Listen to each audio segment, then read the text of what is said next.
Welcome back, dear friends, followers, and my dear students. Continuation of our successive lectures on KLR Virtual Academy regard to development of communication skills and strategies among students. We have been covering the aspects which are needed nowadays, like public speaking strategies. And yesterday, in the previous class, we have discussed regard to group discussion process and so, right? In continuation of that journey, today we will be discussing uh, some more aspects regard to communication skill development among the students, right? Say, we have an idea regard to communication process, like intrapersonal communication means communicating your own self. Next, interpersonal communication, communication between two or more people. Group communication, communication between 2 to 20 people. And public communication, communication among the audience present over in front of the speaker, one or few more speakers. And mass communication covering unlimited profile of audience across the world through mass media. So these are some levels. All levels are important for a common man, a human being. It is common for a common man and common organization. The man, the human being or the entity is supposed to go through all these levels. An organization or a person supposed to go through intrapersonal level, interpersonal level, group communication level, mass communication level. All these levels are somewhere and sometime required to be coped. That's why we are covering topics which will reflect all these levels for an individual and for a organization context, for a formal context and for a informal context also. Right? Today we will be discussing three important aspects regards to debate. Second, we will cover role playing. The next one, mobile play. Mobile conversation or mobility. Right? So these are nowadays become prominent in all aspects. Right? So debate, some time, some kind of verbal argument. What I mean to say, verbal argument between two persons or two teams or two groups can be simply called as a debate. By effective and purposive arguments, one's true idea and opinion base can be depicted by these debates. Students might have experienced this context in your school level and college level also. Of course, for making a proper decision, for pulling out exact opinion, in certain cases, debates are playing important roles in organizations also. As much as you argue, you rebut, the effective and polished and desired outcome will be gained through that communication process. That's why debate it is an important in informal context and formal context. Whenever the decision making is supposed to go through critical areas or critical aspects, or there is a need to give chance for many people, definitely management or the management personnel supposed to use debates as part of their decision making process, right? So simple decision making process. In decision making process we are using, and in developing communication skills, in developing affirmative skills, in development of what I mean to say, argument skills, debate is an important tool. Let us go through what it means actually and what is its technical process. So in this, in debate process, two or more teams, each consisting two or more speakers. Don't go that debate shall take place between groups only. Of course, it will take place in two individuals also. But I'm just giving technical definition. So debate takes place between two people or two groups, and each group or each person is supposed to involve in it, and persons or groups are supposed to deliberate themselves on constructive mode or rebuttal mode. What it mean by constructive mode means you are supporting your argues, or somewhat you are supposed to discuss favorable things or advantages. Whereas a rebuttal argument or rebuttal delivery means you are focusing on disadvantages or somewhat some negative. Don't go for that one. Negative aspects or against to the constructive speech can be simply called as rebuttal. So two kinds of speech you can see in debate. One is constructive speech or constructive talk, and another one is quite opposite to that one, rebuttal argument or talk or something. So by better argument, you can better deliberate, you can better give chance for all people. That's right. Right. Next, the affirmative. Here, affirmative and rebuttal, two aspects. The affirmative first take the role and gives first his or the group speech regard to constructive way, and then next followed by the rebuttal. Here, the affirmative has the right to make a reasonable definition of each terms and propositions. See, I am clearly saying once again, whatever the speech delivered by the constructive party or the first party has full right, freedom to make any proposition or any statement, to draw any conclusion and to use any definition. Whereas the second part or the counterpart called rebuttal part is supposed to counter whatever delivered by the first part. For example, if A and B are involving, A made a definition, B is supposed to rebut it. A drawn a conclusion, B is supposed to rebut, counter it. That's why there is a limited scope regard to part B or counterpart. Whereas first person or first party has full freedom. And next one, the affirmative must advocate everything required by the topic itself.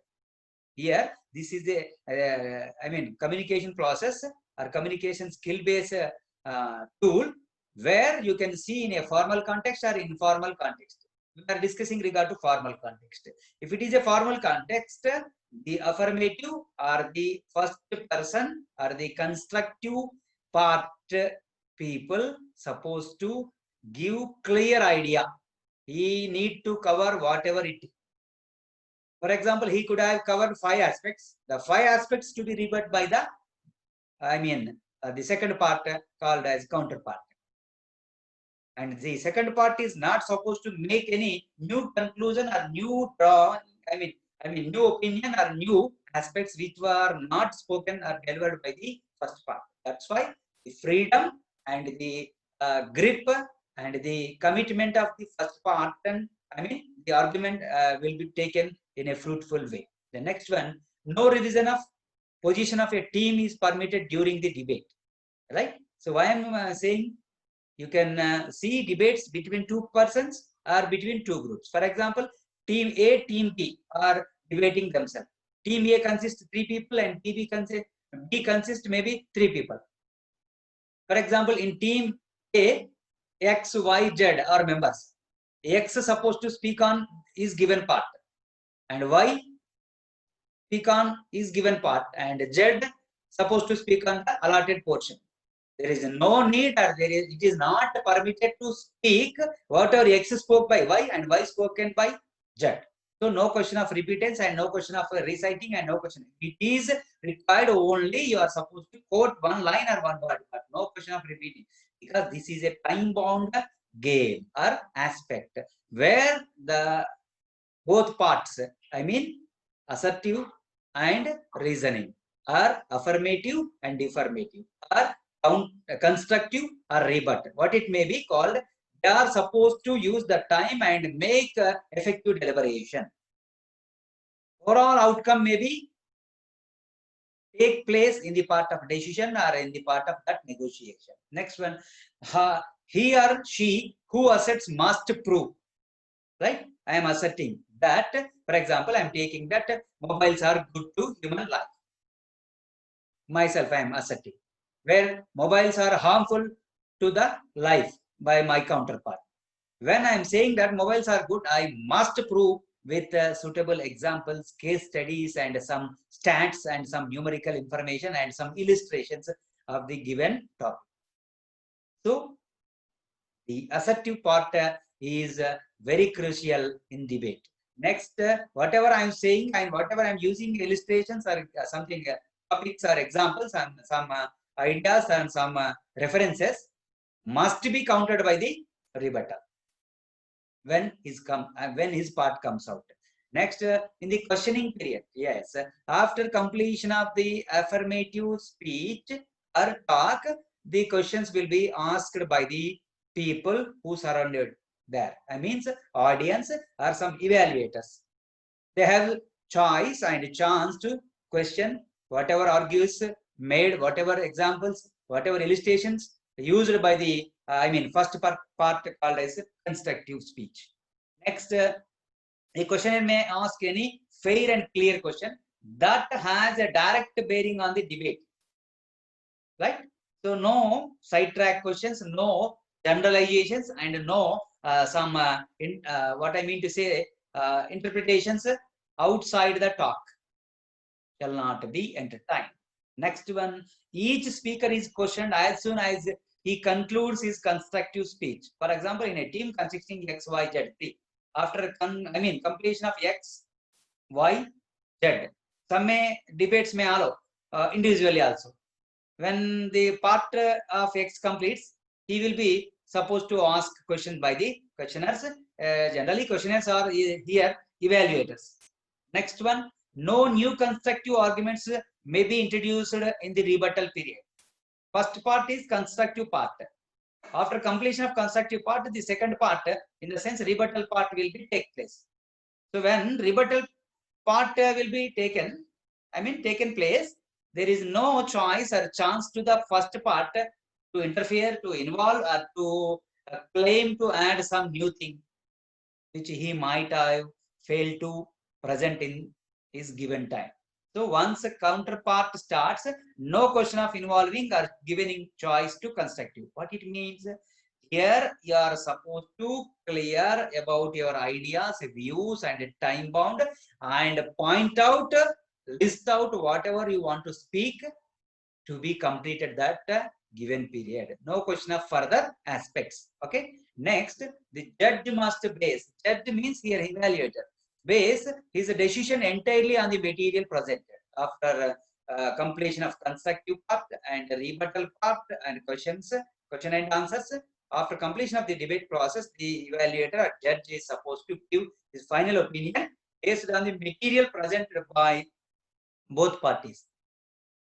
I mean to say, his opinion must be followed by or supported by the material, not for the namesake of argument, speaking loudly and something saying again and again. So, whatever you are supposing, whatever you are giving a statement or a proposition, what it may be, it must be backed by evidential quotient or part called as material.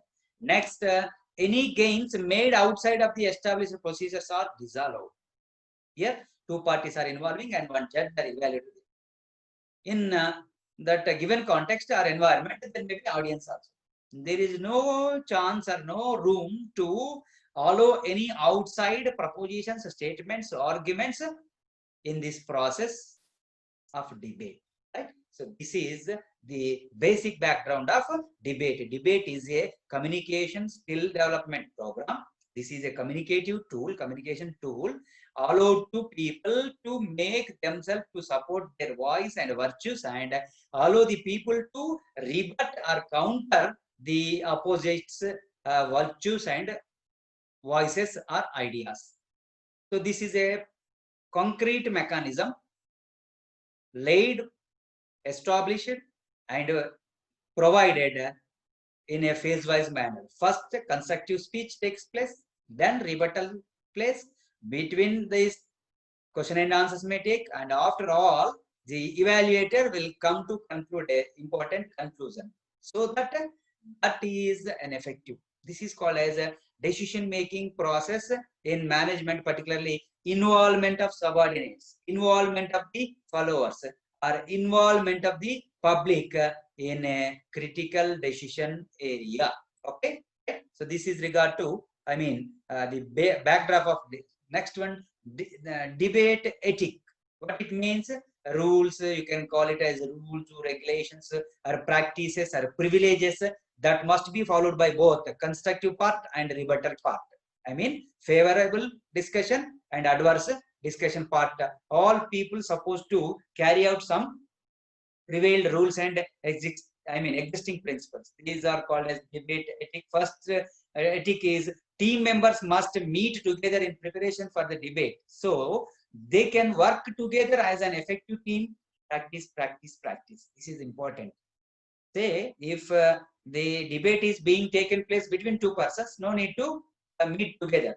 But if the debate is being taken between two groups, group members of each group are supposed to meet before the debate process taken place. They must go through for references, they must go through for material collection, they must go to rehearsal themselves and practice, practice, practice. Many more times you practice, and many things you will be effectively covered at that given environment and time-bound time. That's why they must meet before they are making debate process. Next, all members of each side must participate in the debate. If a group consisting 3 members of A group and 3 members of B group, all together 6 members are must and should participate in this process. I mean to say, constructive part or argument to be divided and assigned to the team A 3 members, and rebuttal also to be divided into 3 parts. There is no need to equal time and equal part, but how far and how extent the communicative aspect of that member will lead and will decide to the what extent of portion to be given to him. If he is an effective communicator, important points to be given. But remember that all members should follow, should involve in this process, whether this is a constructive side or whether this is a counter side. Next, do not read your materials. Many people are using. Why I am saying, discussing these topics to you, like group discussion, interview skills, public speaking skills, they will come to your life at any moment without any notice. That's why it is your part to prepare yourself better in all these aspects, and you are supposed to, perform whenever they arise and occurs. That's why, say if you make practice and practice and practice, no need to use material. But some people are used to write slips and notes and synopsis, and they used to take a paper. With that paper, they are using something like this. This time I am discussing about, no need to like. Instead of that, you are supposed to recite, read, reproduce techniques, RRR technique, and make your own voice. Okay, so don't read the material provided in the papers or some tools. Next, you may bring some brief notes, but you may not read them. Yeah, this is a sub point in this debate. If it is a technical aspect that will be going discussion, then you are supposed to make some side points. By seeing that side points, you are supposed to expand that synopsis. This is called as notes making in English grammar, right? So by seeing that notes, you are supposed to elaborate and expand that notes into meaningful propositions, statements, sentences, or somewhat some paragraphs also. Okay, this is somewhat and some extent permitted. Next, maintaining good eye contact with the audience. Yes, debating is a personality exposure technique and communicative technique. In this debate, of course, not only debate, in public speaking also, in interviews, in group discussions, in debates, in coming role playings, everywhere you are supposed to use proper body language, particularly eye contact. So you are supposed to deliberate your talk, whether it is a counterpart or whether it is a constructive, favorable or adverse. What it may be, you are supposed to make eye contact with the audience. and the people, including judge or evaluator, who are there. Okay, so this is a important one. That's why you're supposed to use proper body language, and particularly your gestures, expressions, eye contacts are very important. Okay, next, use proper language and be polite in referring to your opposing team. Right. So here are a temporary environment created in debate. I mean, context. You are not rivals. You are not enemies. You are not some more, I mean, competitors. Just your colleagues, your friends, your, I mean, of the same classroom. That's why no question of rivalry, no question of negotiation, I mean, negativism, and no question of counterism to be used here. You are, if you are allotted counterpart, no need to mention the team members' names. So I mean to say, don't mention their names, or don't go their personal issues, and don't criticize what you are supposed to, I mean, stick on the topic given to you. If you are rebutting, definitely you can make counter statements, but that should be followed by materials and evidences. And what I mean to say, no vacuum statements to be. I am opposing the counters. I mean, the first team's statement. Why you are opposing? What made to oppose you? You are supposed to prove yourself. This means it is your responsibility in both parties to prove whatever statements you are giving. Next one, use proper language and use polite humbleness, because this is a context where you are using the available resources and where you are following the communication skills, or where your communication skill levels were adequate or not, and what are the drawbacks. That are the important aspects, not the statements given by the favor and adverse. Okay, next one. So you are supposed to use proper language and be polite yourself and be gentle while opposing or presenting any statements.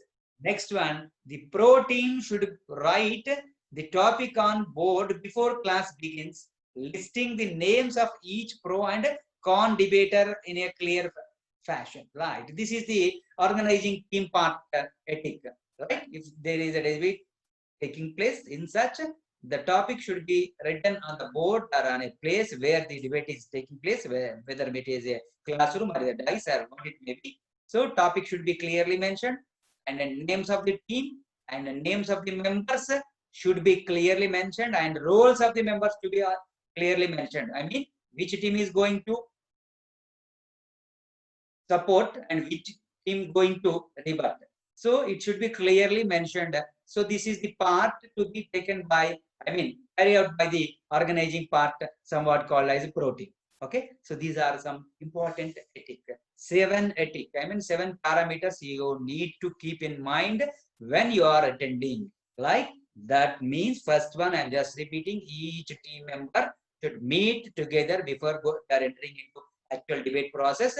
They must gather information, they must discuss themselves, and they must divide themselves the topic and practice very well whatever the topic or portion of the debate role given to them. The next, all members are required to participate. No one is exempt from this participation, and do not read the material on that stage, but you can use some brief notes also.